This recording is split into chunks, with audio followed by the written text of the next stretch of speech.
avgust 2026 bo'yicha qo'shimcha pul, pensiya, nafaqa, moddiy yordam yoki kompensatsiya haqida gap ketganda eng katta xato bitta. Odamlar hamma oladi deb o'ylaydi.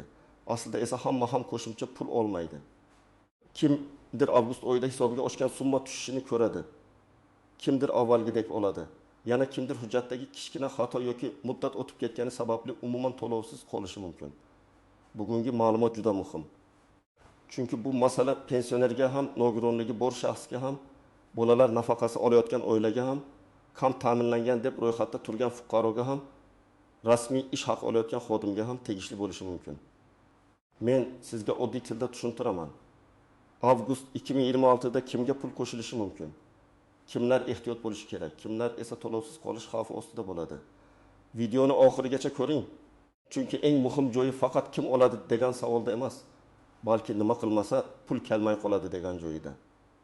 Hozirning o'zida kanalga obuna bo'ling, like bosing, chunki bunday tushuntirishlar ko'p odamga vaqtida yordam beradi. Avval qanday edi?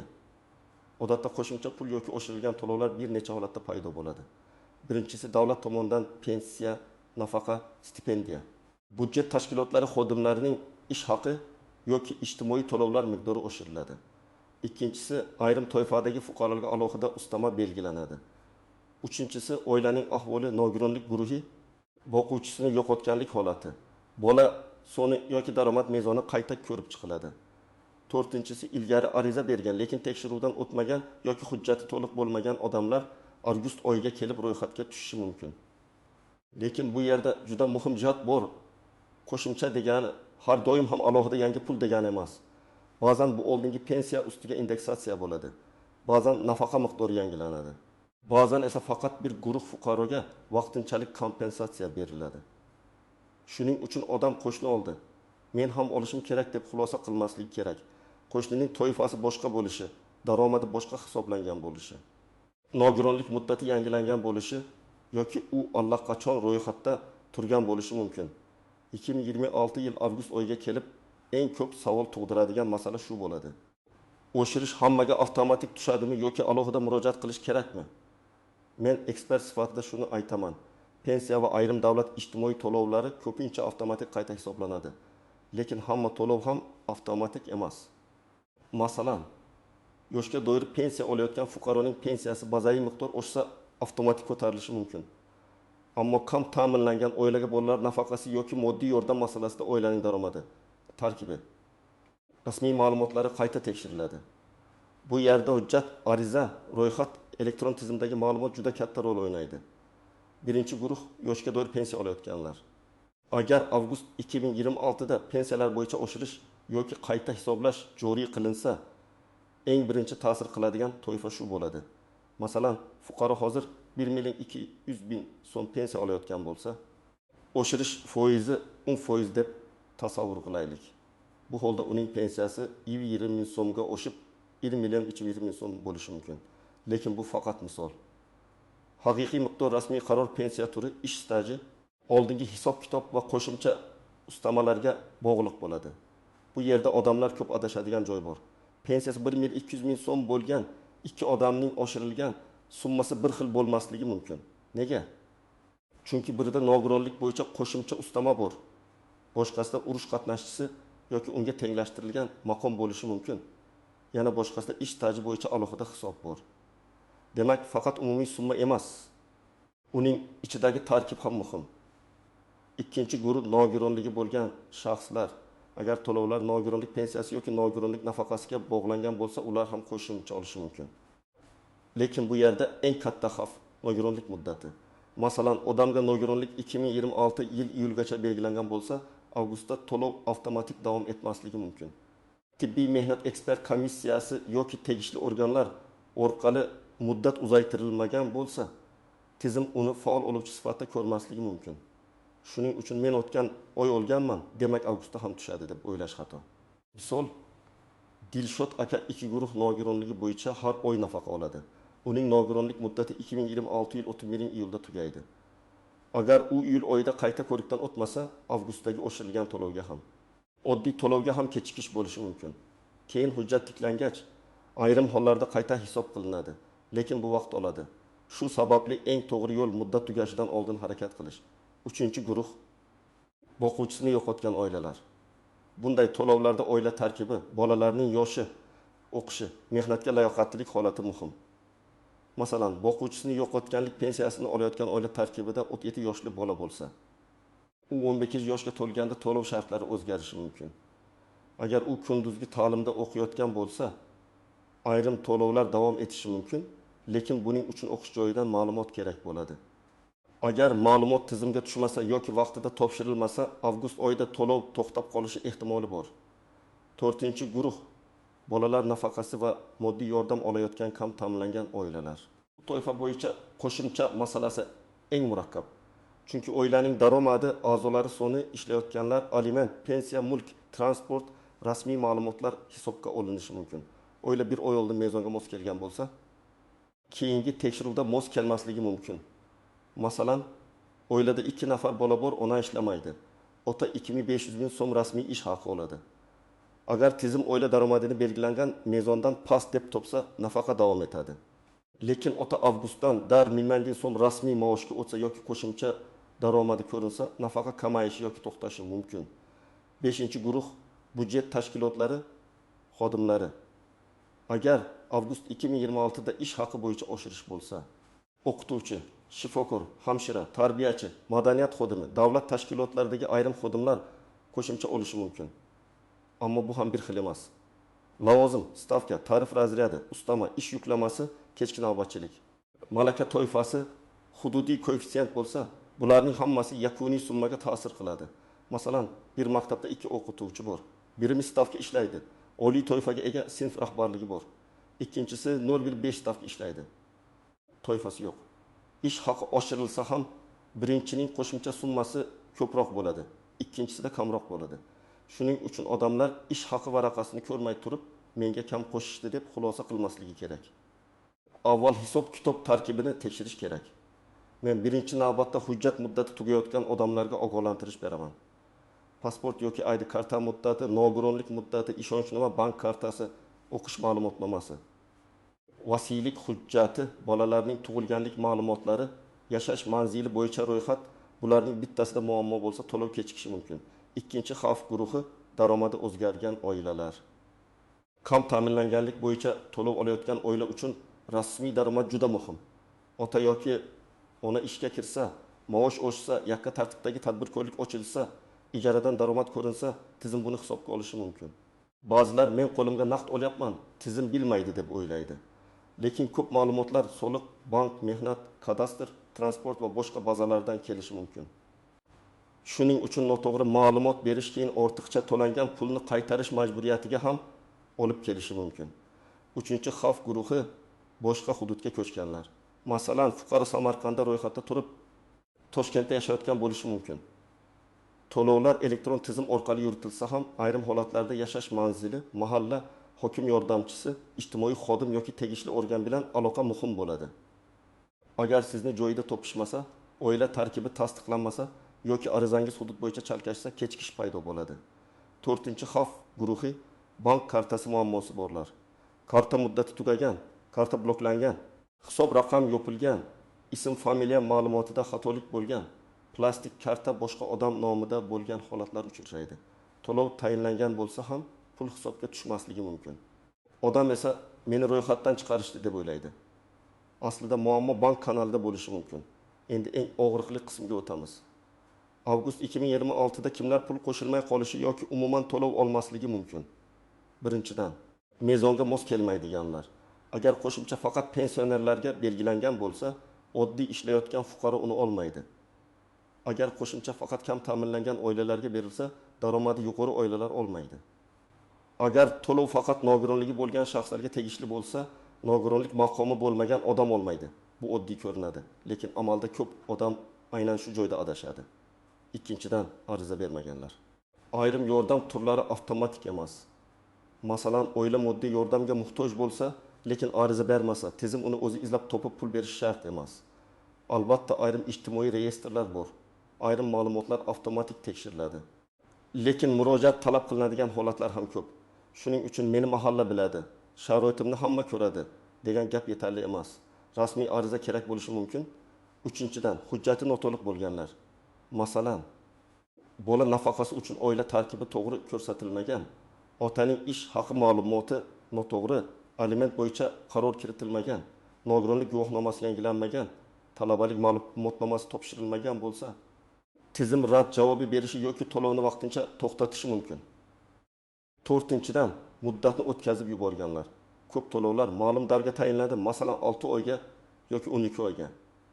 Muddat tugaganda qayta murojaat qilish kerak bo'lishi mumkin. Odamlar buni unutadi, keyin avgustda pul tushmaydi. Keyin sentabrda borib so'rasa, muddatingiz tugagan degan javob oladi. Eng achinarlisi, ayrim hollarda o'tgan oylar uchun to'liq qayta to'lash kafolatlanmaydi. Shuning uchun muddatni oldindan tekshirish kerak. 5-dan ortiqcha to'lov aniqlanganlar. Agar oldingi oylarda ma'lumot sabab pul berilgan bo'lsa, keyin tekshiruvda bu aniqlansa, yangi to'lov to'xtatilishi yoki qarzdorlik sifatida ushlab qolish boshlanishi mumkin. Masalan, oila daromadini yashirgan, lekin keyin soliq bazasida daromad ko'ringan. Bunday holatda faqat yangi qo'shimchadan qolish emas, eski pulni ham qaytarish masalasi chiqishi mumkin. Birinchi nozik jihat. Qo'shimcha pulning sanasi bilan to'lov sanasi bir xil bo'lmasligi mumkin. Masalan, qaror avgustdan kuchga kiradi, lekin pul amalda sentabrda qayta hisob bilan tushishi mumkin.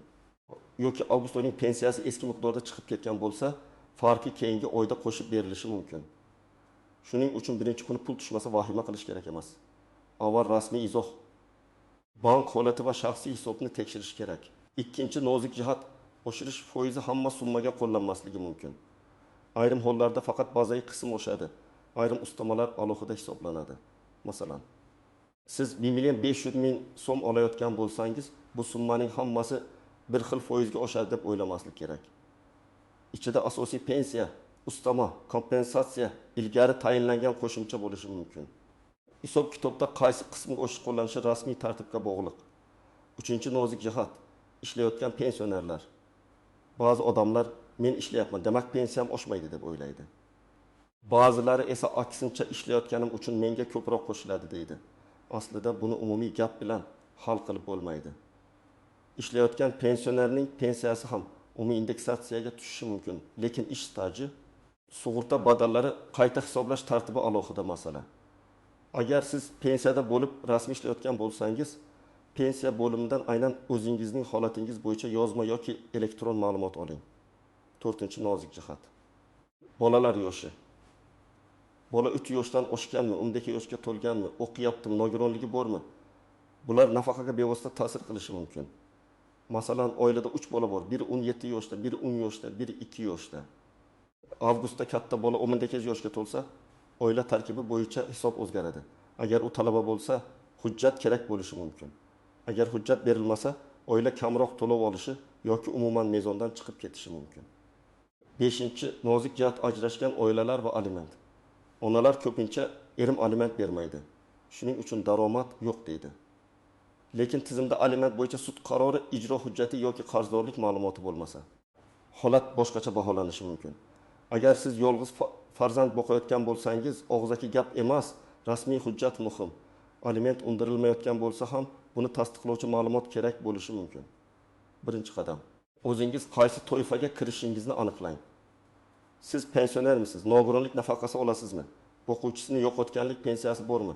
Bolalar nafaqasi olasizmi? Moddiy yordamga ariza bermoqchimisiz? Budjet tashkilotida ishlaysizmi? Toifa aniq bo'lmasa, huquq ham aniq bo'lmaydi. Ikkinchi qadam. To'lov muddati va hujjat muddatini tekshiring. Pensiya daftarchasi yoki elektron ma'lumot, nogironlik muddati, karta muddati, ID karta bolalarning hujjatlari. Talabalik ma'lumotnomasi, vasiylik yoki ishonchli hujjatlarni ko'ring. Muddat avgustga yaqin tugasa, iyuldan kechiktirmay harakat qiling. 3-qadam. Bank kartangizni tekshiring. Karta faolmi, muddati tugamaganmi? SMS xabar ulanganmi? Hisob raqam sizning nomingizdami? Bankda familiya yoki pasport ma'lumoti yangilanganmi? Agar yaqinda ID karta olgan bo'lsangiz, bankdagi ma'lumot eski bo'lib qolmaganiga ishonch hosil qiling. 4-qadam. Agar kam ta'minlanganlik bo'yicha yordam kerak bo'lsa, ariza holatini tekshiring. Mahallaga, ijtimoiy himoya organlariga yoki mavjud elektron xizmatlar orqali murojaat qiling. Arizada oila tarkibi to'g'ri ko'rsatilgan bo'lishi kerak. Turmush o'rtog'i, bolalar, birga yashovchi shaxslar, rasmiy daromad, aliment, nogironlik, o'qish holati hammasi mos bo'lishi kerak. 5-qadam ish haqi oshishi bo'yicha xodim bo'lsangiz, buxgalteriyadan hisob varaqasini so'rang. Og'zaki oshdi yoki oshmadi degan gap yetarli emas. Siz asosiy oklad, ustama, qo'shimcha to'lov, soliq, ushlanmalar, avans va yakuniy to'lovni alohida ko'rishingiz kerak. Ba'zan ish haqi oshadi, lekin aliment, kredit, ijro hujjati yoki soliq ushlanmasi sabab qo'lga tegadigan summa kamroq ko'rinadi. 6-qadam agar pul tushmasa, darhol 3 joyni tekshiring. Birinchisi to'lov tayinlangan tashkilot pensiya bo'limi. Ijtimoiy himoya organi yoki ish joyi buxgalteriyasi. Ikkinchisi bank. Uchinchisi hujjat va ariza holati. Ko'pincha muammo shu 3 nuqtadan birida bo'ladi. Pul tushmadi deb kutib yurish o'rniga. Birinchi 3-5 ish kuni ichida sababini aniqlash kerak. 7-qadam yozma murojaat qiling. Agar sizga og'zaki javob berishsa va siz rozi bo'lmasangiz, yozma ariza qoldiring. Arizada familiya, ism otasining ismi, pasport yoki ID ma'lumotlari, yashash manzili, telefon raqam, qaysi to'lov bo'yicha murojaat qilayotganingiz, qaysi oy uchun pul tushmagani, qanday hujjatlar ilova qilinayotgani aniq yozilsin. Yozma murojaatning ro'yxatga olingan raqamini saqlab qo'ying. 8-qadam hujjatlarni oldindan nusxalab tayyorlang. Kerak bo'lishi mumkin bo'lgan hujjatlar, IDD karta nusxasi, bolalarning tug'ilganlik hujjatlari, nikoh yoki ajrashish hujjati, aliment bo'yicha qaror yoki ijro ma'lumoti, nogironlik bo'yicha hujjat, pensiya hujjati, bank karta rekvizitlari, o'qish joyidan ma'lumotnoma, ish haqi ma'lumoti, oila tarkibi bo'yicha ma'lumot. Har doim hammasi kerak bo'lmaydi, lekin tayyor tursa vaqt yutqazmaysiz. Birinchi misol, pensioner ona 100 ming so'm pensiya oladi. Avgustda pensiyalar oshirilsa, u qo'shimcha olishi mumkin, lekin uning bank kartasi iyulda tugagan. Agar u kartani almashtirmasa, pul hisoblangan bo'lsa ham tushmay qolishi mumkin.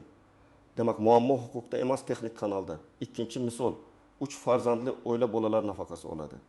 Ota avgustdan rasmiy ishga kirdi va 3800 ming so'm maosh ola boshladi. Oilaning umumiy daromadi mezondan oshib ketsa, nafaqa to'xtashi mumkin. Oila bizga pul qo'shiladi deb kutgan bo'lsa ham, tizim ularni endi muhtoj deb topmasligi mumkin. 3-misol, nogironligi bor fuqaroning hujjati muddati o'tim yilda tugaydi. U qayta ko'rikdan 20 avgustda o'tadi. Bu oralikda to'lov kechikadi. Keyin qayta hisob bo'lishi mumkin. Lekin odam avgust boshida pulsiz qoladi. Agar u muddatni iyun oxirida tekshirganda bunday muammo bo'lmasdi. 4-misol, budjet tashkilotida ishlaydigan ayol 0,75 stavkada ishlaydi. U televizorda ish haqi oshadi degan xabarni eshitadi va bir stavkadagi hamkasbi bilan bir xil qo'shimcha kutadi. Lekin unga qo'shimcha kamroq tushadi, chunki stavkasi kam. Bu adolatsizlik emas, hisob-kitob shunday bo'lishi mumkin. Avgust 2026da qo'shimcha pul masalasida eng muhim qoida shuki, hamma bir xil olmaydi. Kim olishi to'lov turi, rasmiy qaror, toifa hujjat muddati, daromad mezoni, bank ma'lumoti va ariza holatiga bog'liq. Pensionerlar, nogironligi bo'lgan shaxslar, boquvchisini yo'qotgan oilalar, kam ta'minlangan oilalar va budjet xodimlari birinchi navbatda o'z holatini tekshirishi kerak. Agar siz pul qo'shilishini kutayotgan bo'lsangiz, faqat kutib o'tirmang. Hujjatlaringizni tekshiring, muddatlarni ko'ring, bank kartangizni yangilang, kerak bo'lsa ariza bering, javobni yozma oling. Shunda avgustda kutilmagan muammo chiqsa ham siz tayyor bo'lasiz. Sizning holatingiz qanday? Pensiya, nafaqa, bolalar puli yoki ish haqi bo'yicha qo'shimcha kutyapsizmi? Izohlarda yozib qoldiring. Men keyingi videolarda eng ko'p uchrayotgan savollarni alohida tushuntirib beraman. Videoga like bosing, kanalga obuna bo'ling va yaqinlaringizga ham yuboring. Chunki bitta vaqtida tekshirilgan hujjat butun oy pulsiz qolishning oldini olishi mumkin.